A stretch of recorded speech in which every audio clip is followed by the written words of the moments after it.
ఈ సభ ఏర్పాటు చేశారో చిన్నారులందరూ మీ అందరికి కూడా నా హృదయపూర్వక నమస్కారాలు తెలియజేస్తాను. డెమోగ్రాఫిక్ డివిడెండ్ అంటే నార్మల్గా మనకు డెవలప్డ్ కంట్రీస్లో ఎప్పటి నుంచో పాపులేషన్ కంట్రోల్ అయి ఉంటుంది కాబట్టి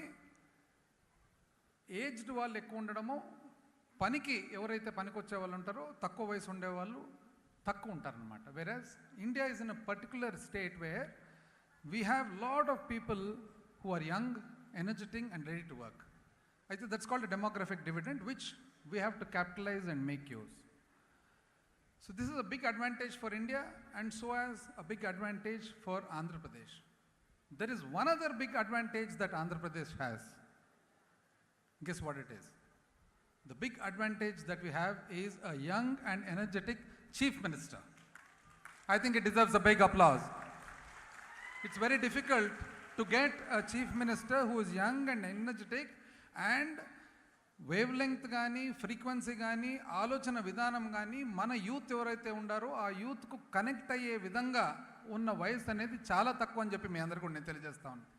they so much of a difference between having a head of a state who is 75 years old and having a head of a state who is 50 years old.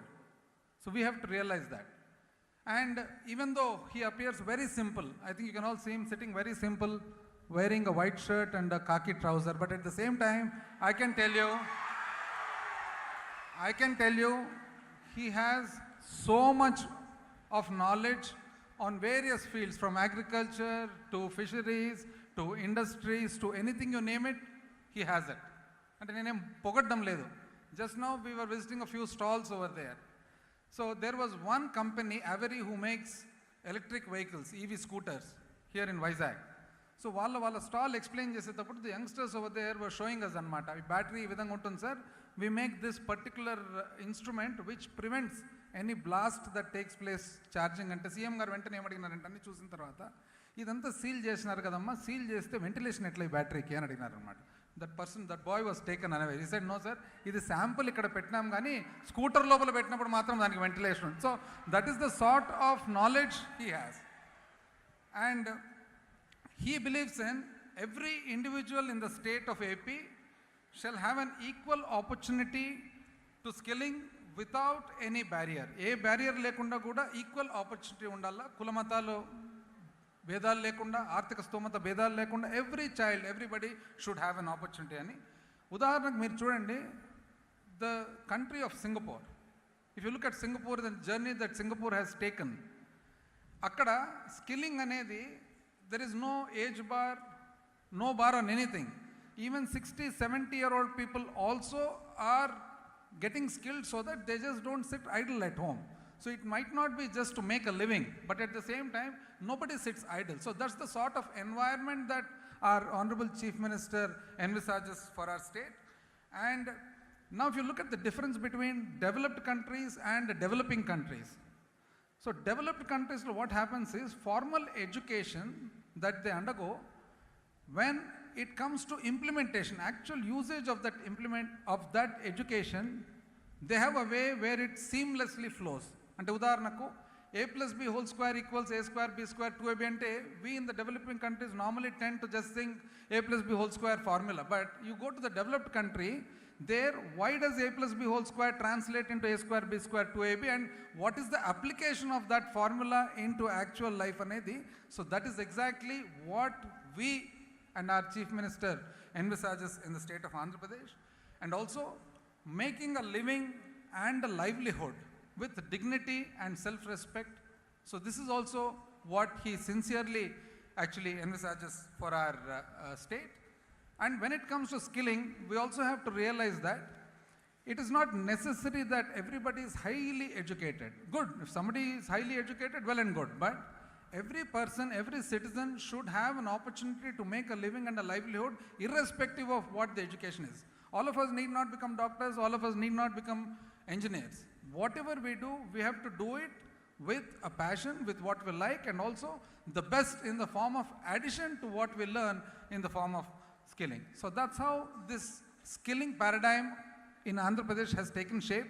Here what we have done, unlike any other state in the country, we have made a fusion of general education and general knowledge with vocational training.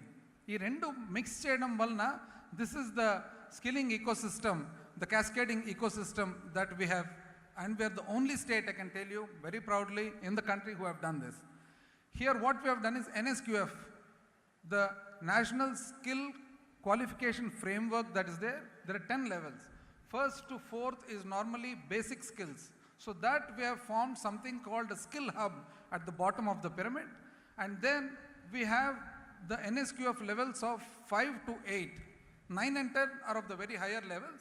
So 5 to 8, this is what we have implemented in something called skill colleges and centers of excellence. On top of the pyramid, that's in the mid, on top of the pyramid we have the skill university. So this entire pyramid was actually the design, I can tell you, of the Chief Minister alone. It was he who gave us the design of a pyramid and we started working on it. That's the reason I told you in the beginning itself, he appears to be very unassuming, but he has a depth into everything that happens. And with regard to the skilling framework that we have established here, the important point is participation of industry into our skilling. So we can see now here representatives of various industries on the stage. We have Taj Group of Hotels, Dixon Technologies, Wheels India Limited, Avera Mobility, Here Technologies, and Skilling Council, MEPS, Retailers Association Skilling Council, Beauty and Wellness Skilling Council, Green Co, Apollo MedSkills, Vadwani, NASCOM, Divis, Kia, Boeing, you name it, we have it.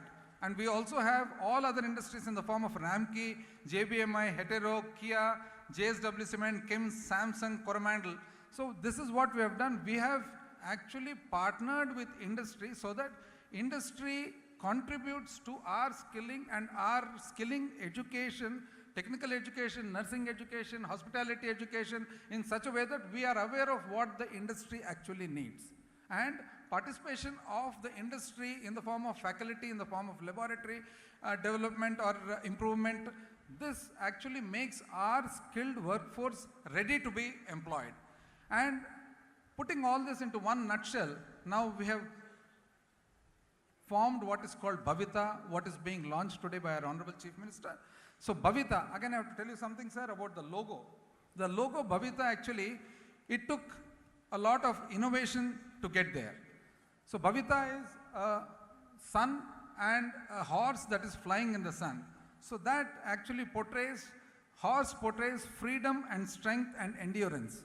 And the backdrop being the radiant sun, the source of energy and life on our planet.